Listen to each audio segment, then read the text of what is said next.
La Asamblea escuchará un discurso del primer ministro de la República Islámica de Pakistán, Su Excelencia Imran Khan. Pido protocolo que acompañe a Su Excelencia. Tengo el gran placer de dar la bienvenida al señor primer ministro de la República Islámica de Pakistán, a quien invito a dirigirse a la Asamblea General.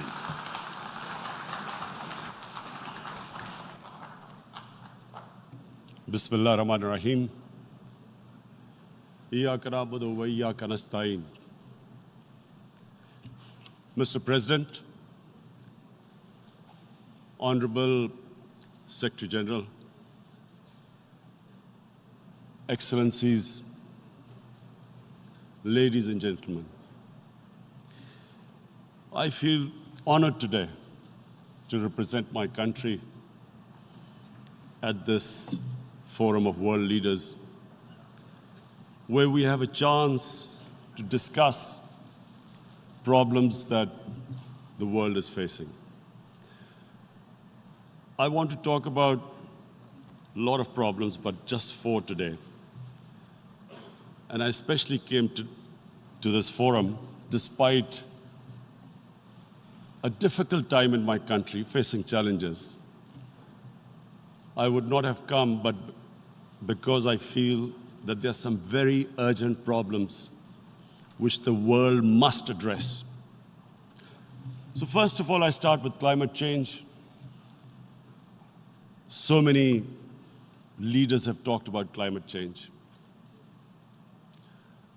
But Mr. President, I feel that there is a lack of seriousness. Perhaps world leaders some of the leaders who can do a lot, do not realize the urgency of the situation. We have a lot of ideas, but as someone said, ideas without funding is mere hallucination. Pakistan, I'll give you start with my own country. Our country is amongst the top 10 nations in the world which are most affected by climate change. We depend upon our rivers.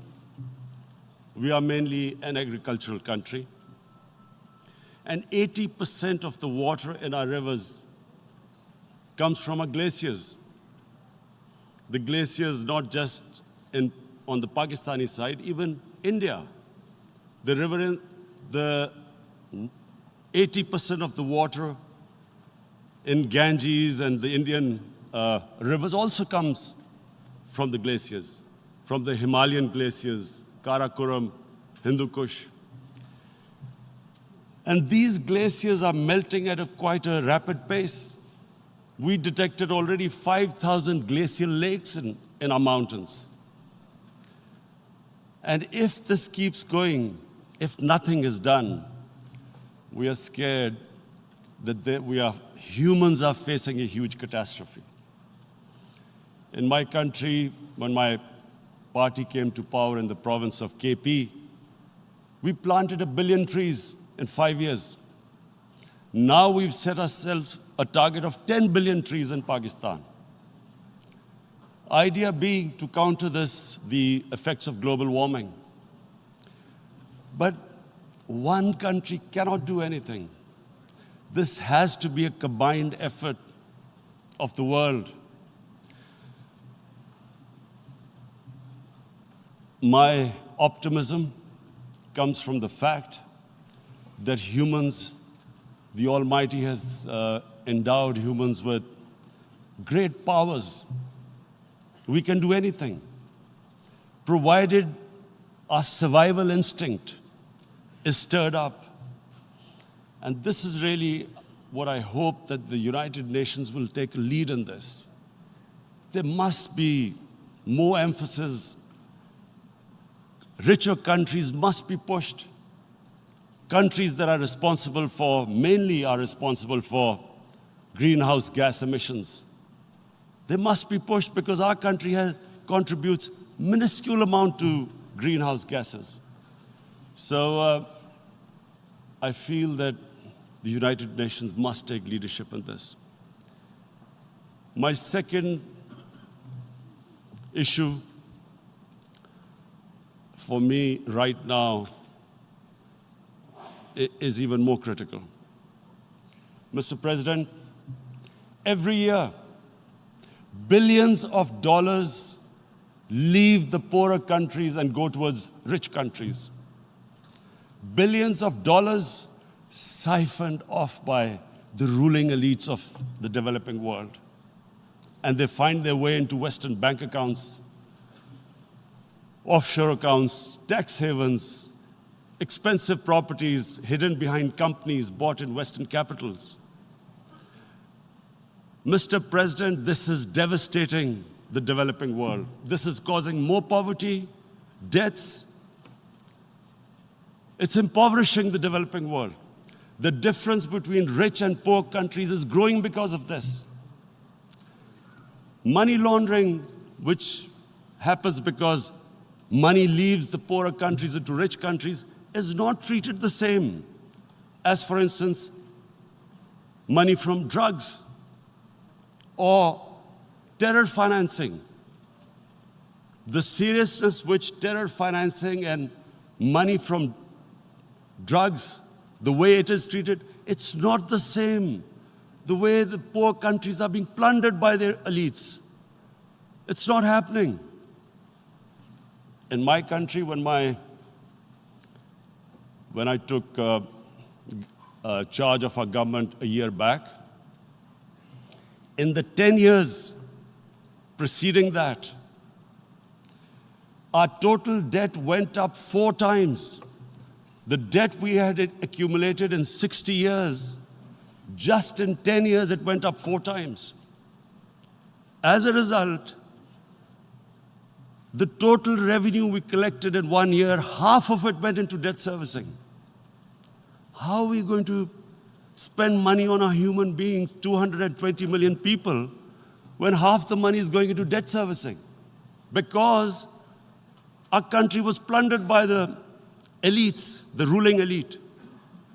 And easily they could get the money out. And when, Mr. President, we located properties in Western capitals bought by this money through corruption and money laundering, located the properties of these corrupt leaders, we find it so difficult to retrieve it.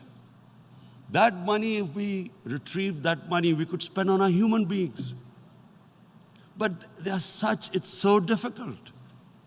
The laws protecting these criminals. We do not have the sort of money to have expensive lawyers and spend millions and millions of dollars. We need help from the rich countries. And Mr. President, it's critical. The rich countries must show political will. They cannot allow this to happen. How can the poor countries spend money on human development, which the United Nations asks, SDG? How are we going to do it when this money can easily leave our countries? So, unless the rich countries intend to build walls to stop economic refugees coming as we see right now, they must take action. They must take action now. It must be a deterrent. Corrupt ruling elites should not be able to take money out easily and park it into foreign bank accounts and into these properties abroad. And I never understand why. Why do we have these tax havens? Why is this allowed? Why shouldn't rich people pay taxes? Why is it legal to have these tax havens where you have these secret accounts? Because, the world is changing. The population of the world is growing. Sooner or later, you're going to have a crisis if the poor get poorer and the rich get richer. There is going to be a crisis sooner or later. So this is my second point. I hope that the United Nations takes a lead in this. It involves the IMF, the World Bank, Asian Development Bank. They must find a way of stopping this plunder of the developing world. My third point. My third point is Islamophobia. There are 1.3 billion Muslims in this world. There are millions of Muslims living in other countries, European countries, in the US, as minorities. Islamophobia, since 9/11, has grown at a pace where it is alarming. Human communities live together. There should be understanding amongst them. But Islamophobia is creating a division. Muslim women wearing hijab, it's become an issue. It's become an issue in some countries. Hijab is some sort of a weapon. A woman can take off her clothes in countries, but she can't put on more clothes. How is this happening? Because of Islamophobia. And how did this Islamophobia start? After 9/11. And why did it start? Because certain Western leaders equated terrorism with Islam. Islamic terrorism. Radical Islam. What is radical Islam? There is only one Islam. And that is the Islam we follow of Prophet Muhammad sallallahu alaihi wasallam. There is no other Islam. Radical Islam, Islamic terrorism, what message did they send to people in the West? And why is there Islamophobia? How is a person in New York, in the Midwest, in the US, in European capital, how is he going to distinguish between who is a moderate Muslim and who's a radical Muslim? Because terrorism has nothing to do with any religion. This Islamic terrorism, Islamic radicalism, and sadly used by leaders, this has been the main reason for this Islamophobia. And it has caused pain amongst Muslims.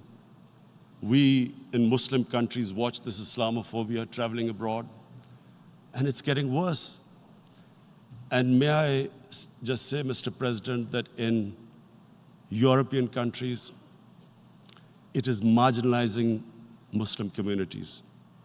And we all know that marginalization leads to radicalization. Some of the people who ended up as militants in Syria and other places were from marginalized Muslim communities. And my point here is that we must address this issue. I'm sad to say that we Muslim leaders have not addressed this issue either. After 9/11, when this thing came about war against radical Islam, rather than Muslim leaders trying to explain to the West that there is no such thing as radical Islam, in all human communities, they are radicals. They're liberals and rest are moderate. All human communities, Christians, Jews, everyone has it. But Islam is not radical, neither Judaism, neither Christianity, neither Hinduism. No religion preaches radicalism. The basis of all religion is compassion and justice, which differentiates us from the animal kingdom. But unfortunately, the Muslim leadership was so scared of being called radical Islam that all of them became moderates. In Pakistan, we were in the eye of the storm, and our government coined a phrase called enlightened moderation. No one knows what it meant, but everyone started putting on Western suits that they were moderates, started speaking.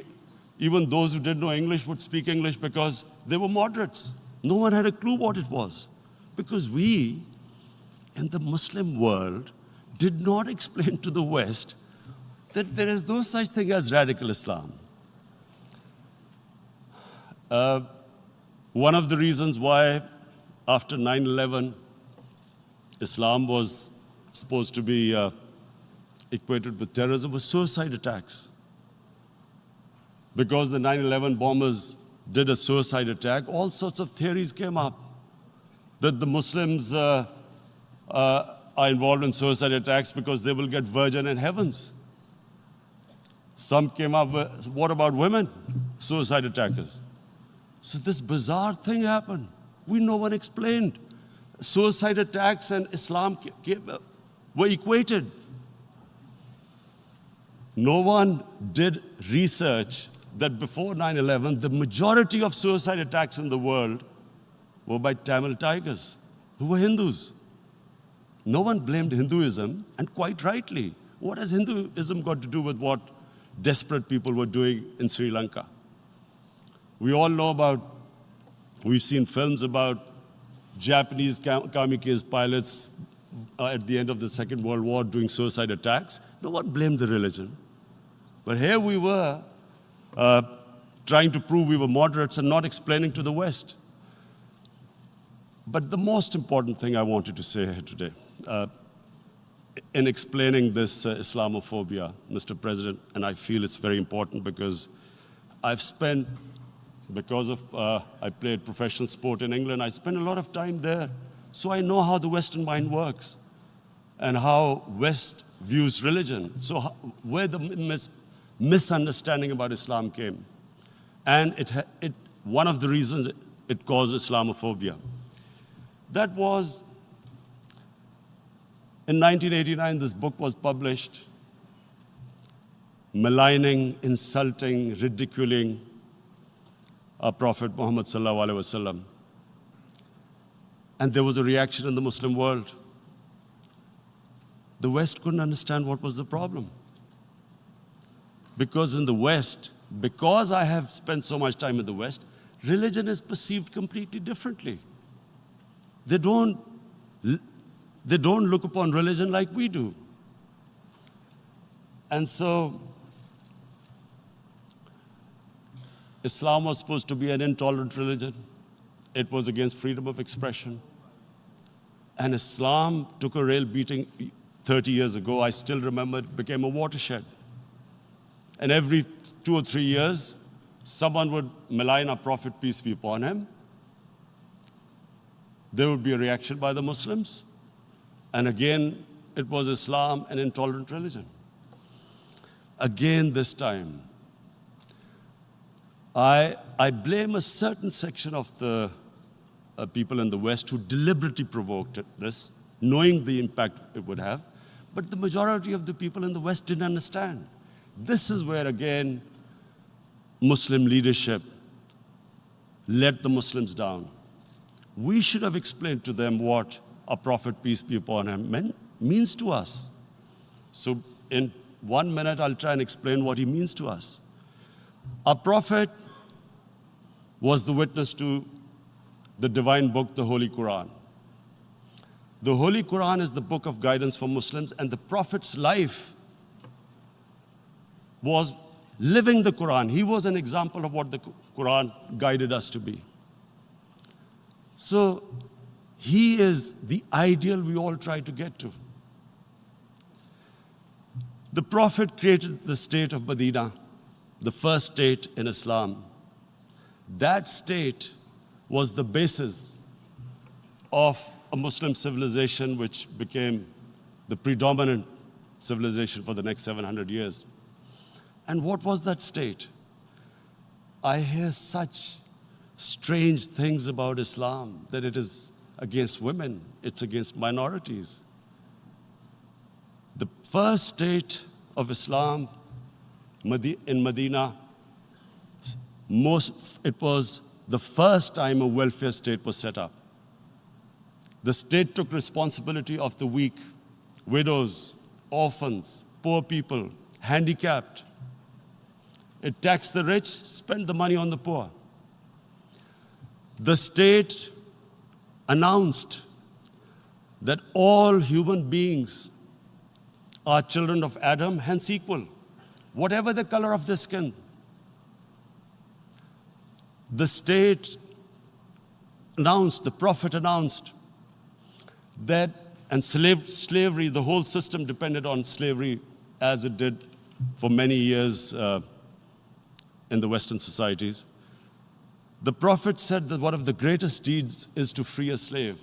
But because the society depended on slavery, he said, but if you have to, treat them as an equal member of the family. And as a result, something happened in a Muslim world which hasn't happened in any other civilization. Slave dynasties appeared. Slaves became kings. The Mamluks, slaves who ruled Egypt. In India, there were slave dynasties. And then, with minorities, again, you hear that Islam is supposed to be against minorities. Let me just make this clear. In Islam, the Prophet announced that everyone was free to practice his religion. It was a sacred duty to protect the places of worship of all religions. He announced that every person is equal in front of law, whatever his religion or his color. And this incredible case, and I always quote this, that the fourth Khalifa, the head of state of Medina, he lost a court case against a Jewish citizen. So, number one, it showed there was a rule of law, no one was above law. And number two, that a Jewish citizen was an equal citizen. So, Mr. President, when a Muslim society is unjust to its minorities, it is going against the religion of Islam and our Prophet, peace be upon him. So, it is important to understand this. The Prophet lives in our hearts. When he's ridiculed, when he's insulted, it hurts. As we human beings understand one thing, the pain of the heart is far, far, far more hurtful than physical pain. And that's why the Muslims react. And I always thought that if I ever had the stage, I would try and explain this to the world community, especially to the Western community, because having lived in the Western community, people didn't understand this. When I first went as a teenager to England, there was a comedy film on Jesus Christ. It's unthinkable in Muslim societies. So we need to explain that, look, in a human community, we must be sensitive to what causes pain to other human beings. We have, in the Western society, and quite rightly, the Holocaust is treated with sensitivity because it gives the Jewish community pain. That's all we ask. That do not use freedom of speech to cause us pain by insulting our holy prophet. That's all we want. And now, the number fourth point, Mr. President, and this is the most critical point, is the reason why I especially came here. It is about what is happening in Kashmir. Before I go on this, I want to make one thing clear,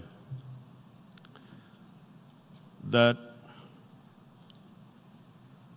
when we came to power, my first priority was that Pakistan would be a country which will try its best to bring peace.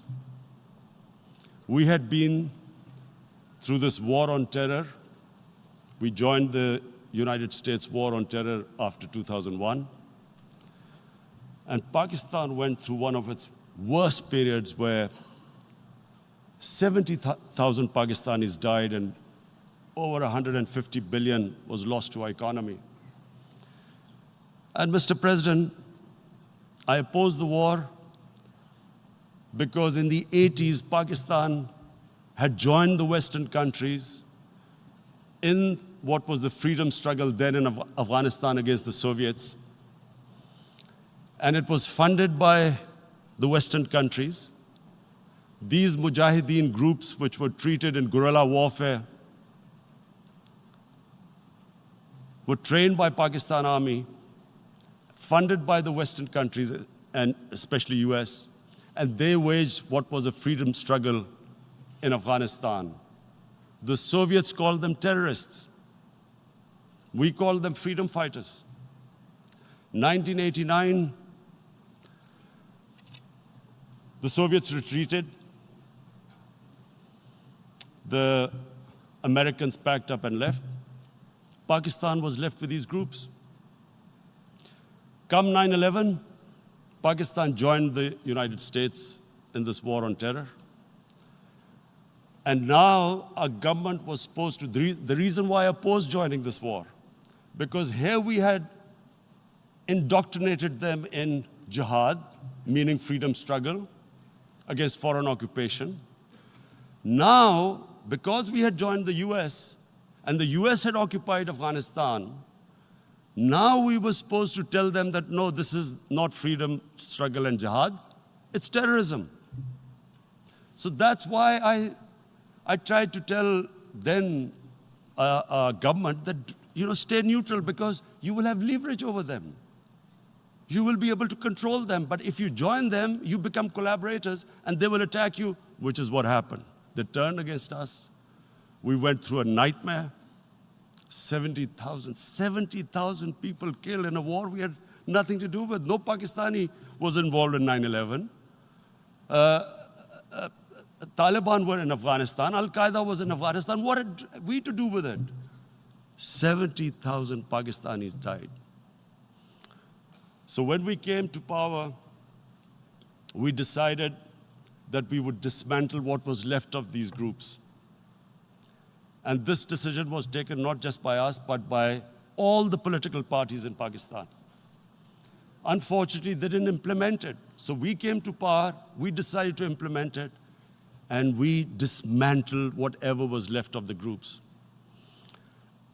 And I know that India keeps accusing us that there are these groups there. I would like the United Nations to send observers, see for themselves what we've done. No Pakistani government would have dared to do this because it would have created strife. But we decided that there would be no militant organizations in Pakistan. So I need to give you this background and to what I'm going to say later on. And secondly, we started mending fences. I invited the Afghan president. We developed a relationship with Afghanistan. We had problems with Iran. We mended fences there. And then India. Now let me just give you a little background about my relationship with India. Because of cricket, and cricket being it's a passion in the subcontinent, I had great following in India. I have friends in India, and I loved going to India. So immediately, when my party came to power, the first thing we did was to immediately reach out to India. And I spoke to President Modi and I said, look, we have similar problems. Climate change, poverty, let's get together. Let's resolve our differences through trade. Let's build a relationship on trust. Prime Minister Modi told me that, there were terrorist attacks from Pakistan. I said, we have problems with you. There are terrorist attacks which we know are instigated by India in Balochistan. We caught a spy, Kulbhushan Yadav, who admitted what the sabotage going on in Karachi and Balochistan. So we said, look, let's leave that behind.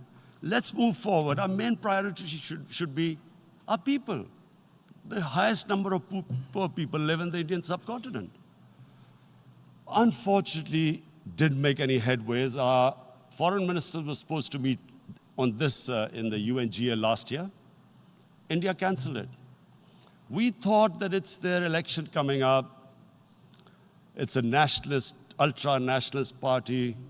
It doesn't want to cozy up to Pakistan. So we thought, okay, we'll wait till the elections. Meanwhile, a 20-year-old Kashmiri boy, whose father said was radicalized by the security forces in Kashmir, blew himself up on an Indian convoy. Immediately, India blamed us. I spoke to the Indian public on television. I said, if you give us any iota of proof, we will immediately take action, because we've clamped down on these groups. Rather than sending us any proofs, they sent their jets in, they bombed us. We retaliated.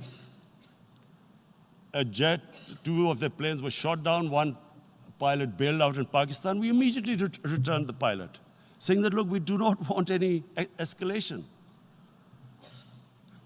Rather than taking that as a peace gesture, the entire campaign, almost the entire campaign of Mr. Modi in the election was how he had taught Pakistan a lesson that jets had killed 350 terrorists. Complete lie. They had just killed about 10 trees of ours, which was quite painful given that, we are growing all these trees. He then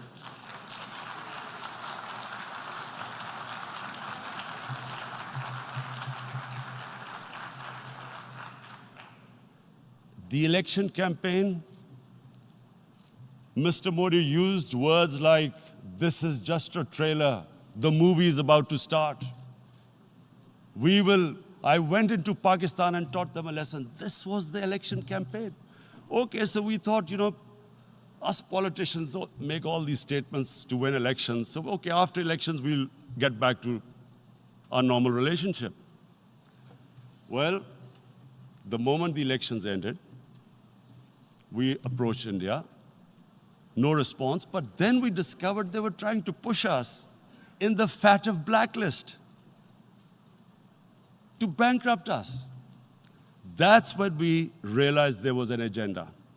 And that agenda became obvious on the 5th August when India went against 11 United Nations Security Council resolutions, which say that Kashmir is a disputed territory and the people of Kashmir have the right of self-determination.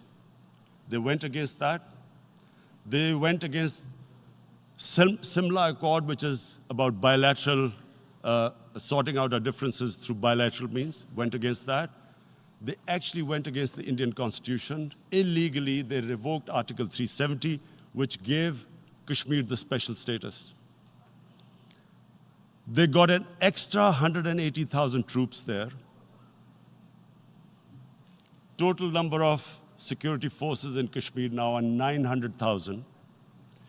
And they put 8 million people of Kashmir under curfew.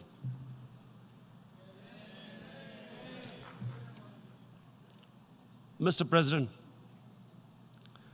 now I just briefly want to make the people understand, how can anyone do something like this?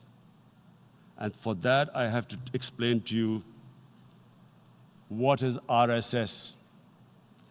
RSS, Mr. Narendra Modi is a life member of RSS.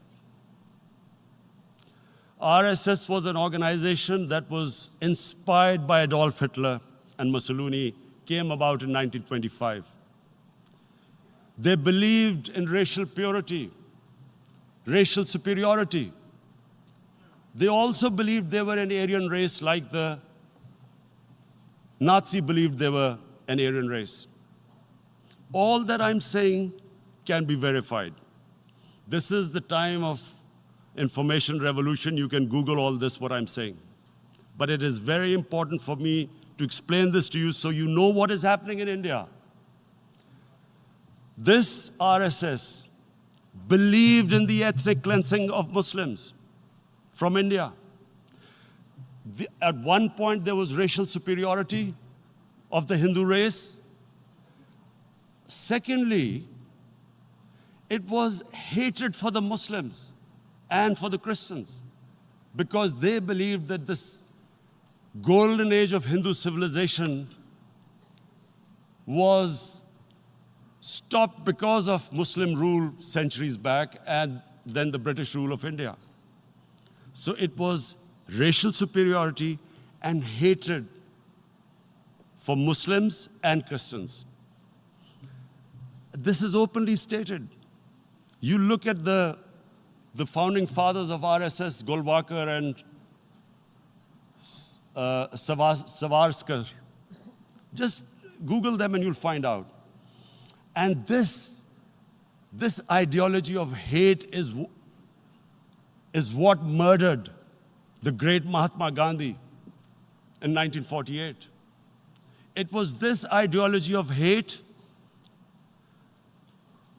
that made Narendra Modi in 2002 do a pogrom against Muslims in Gujarat when he was the chief minister. He allowed 3 days for these RSS goons who were inspired by the Hitler brown shirts. They actually wear brown shirts. This RSS, the Congress Home Minister gave a statement that in RSS camps, terrorists are being trained. And these terrorists butchered 2,000 Muslims and 150,000 Muslims were made homeless. Narendra Modi could not travel to the US because of that. And I need to make you understand this background before I explain to you that what sort of a mindset would lay siege to 8 million people with 900,000 troops. Women, children, sick people, locked in as animals. In fact, of what I know of England, if 8 million animals were locked in, the RSPCA would have made a lot of noise about it. These are human beings.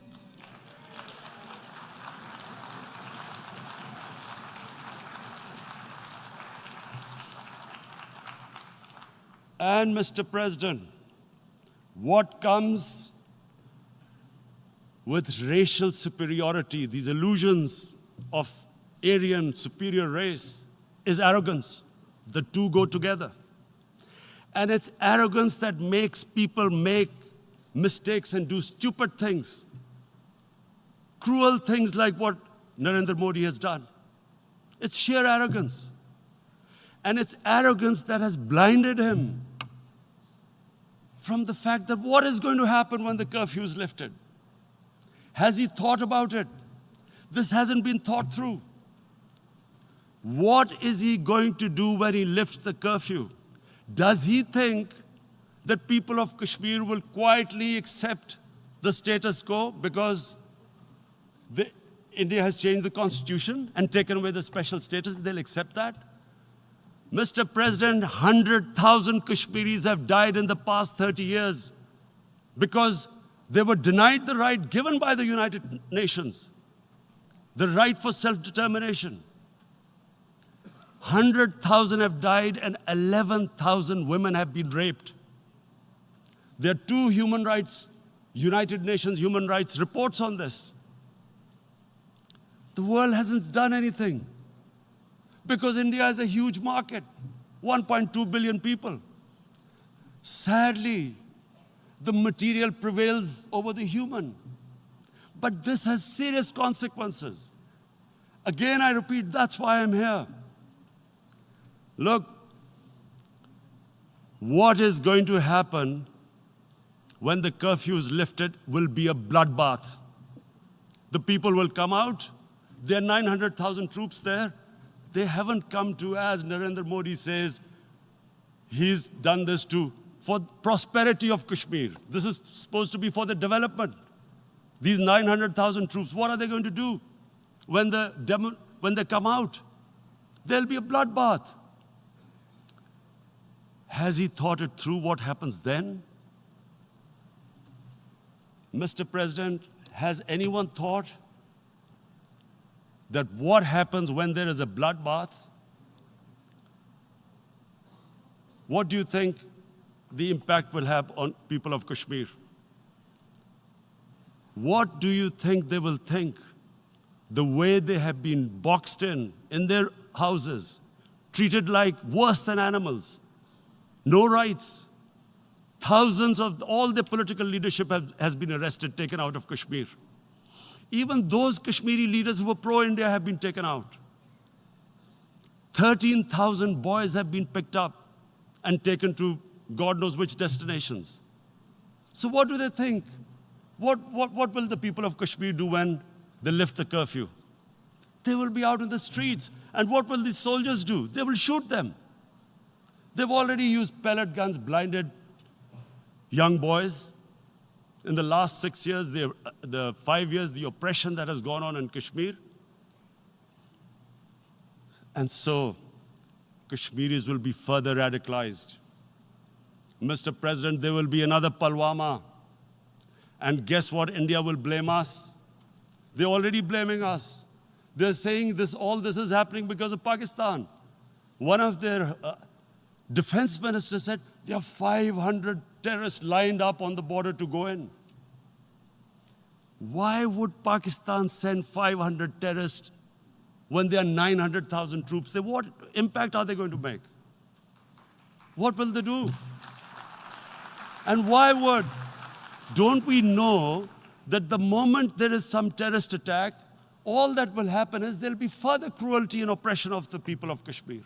We will just give the 900,000 troops to further crush the people of Kashmir.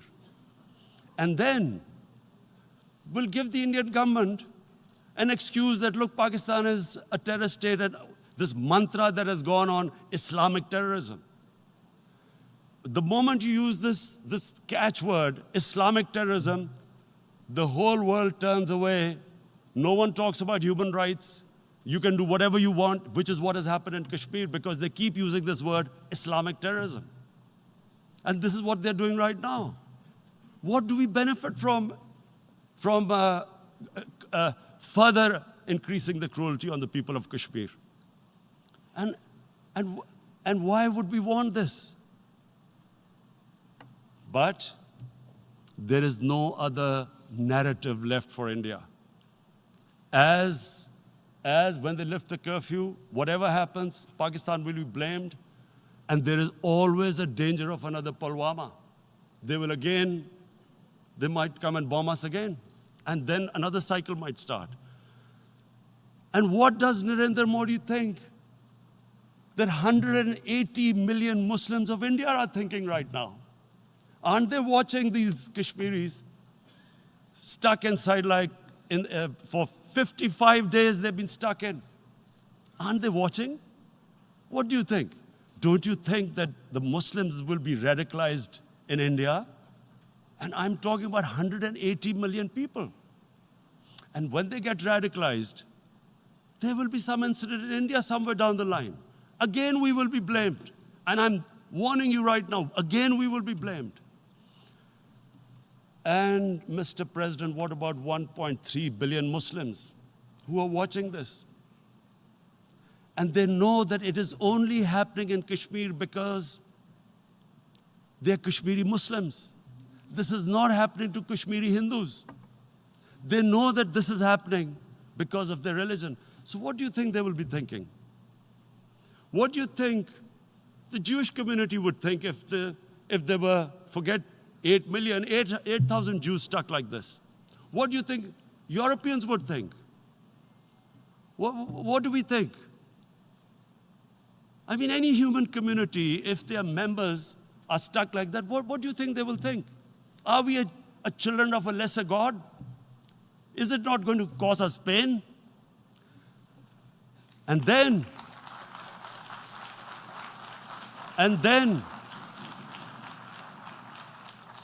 I'll tell you what will happen. People will, in the 1.3 billion Muslims, someone will pick up arms. I know we've been brought up with films, Western films. This good, decent guy doesn't get justice. he decides to pick up a gun and start seeking justice. There was a film made in New York, famous film called Death Wish. This guy gets mugged by and his family, his wife gets killed or something. He can't get justice. He picks up a gun and he goes around shooting muggers. And the whole cinema cheers him on. So what do you think the Muslims are thinking right now? If there is a bloodbath, there will be Muslims becoming radicals, not because of Islam, but because of what they will see, that there's no justice when it comes to Muslims. There were Rohingya Muslims, Myanmar, who are, God knows, almost 1 million people out, ethnic cleansing. What was the response of the world community? So what do you think will be the response of 1.3 billion Muslims? I picture myself. I'm in Kashmir. I've been locked up for 55 days. I have heard about, and there are rapes, Indian Army going into homes, soldiers. Would I want to live this humiliation? Would I want to live like that? I would pick up a gun. You're forcing people. You are forcing people into radicalization. When people lose the will to live, what is there to live for? And this is what, if you can do this to human beings, you are actually radicalizing people. And so, Mr. President, I want to repeat here, this is one of the most critical times. There will be a reaction to this. Pakistan will be blamed. 2 nuclear-armed countries will come face to face like we came in February.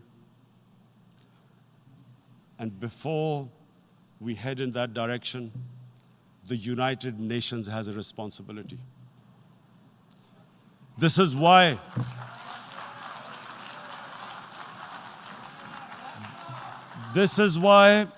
the United Nations came into being in 1945.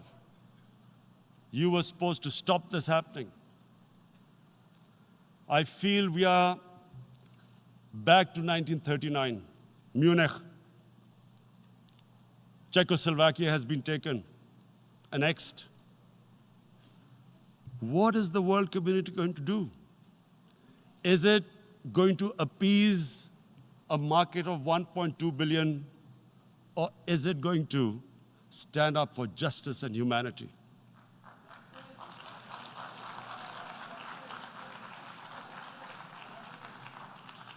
If this goes wrong, you hope for the best, but be prepared for the worst. If a conventional war starts between the 2 countries, Mr. President, if a conventional war starts, and anything could happen, but supposing a country 7 times smaller than its neighbor is faced with the choice, either you surrender or you fight for your freedom till death, what will we do? I ask myself this question. And my belief is, La ilaha illallah, there is no God but one. And we will fight. And when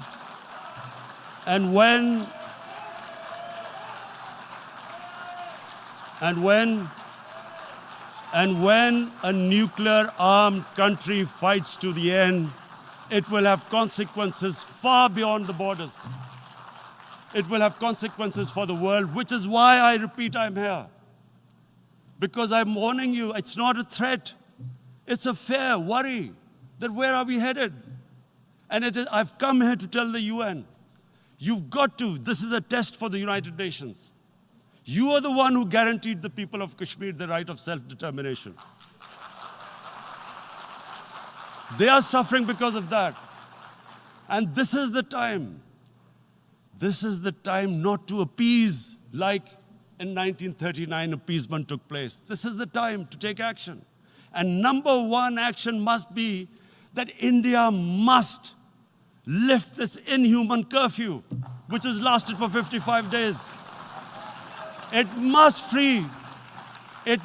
free all political prisoners, and especially those 13,000 boys that have been picked up. Parents don't know where they've disappeared. And then the world community must give the people of Kashmir their right of self-determination. Thank you.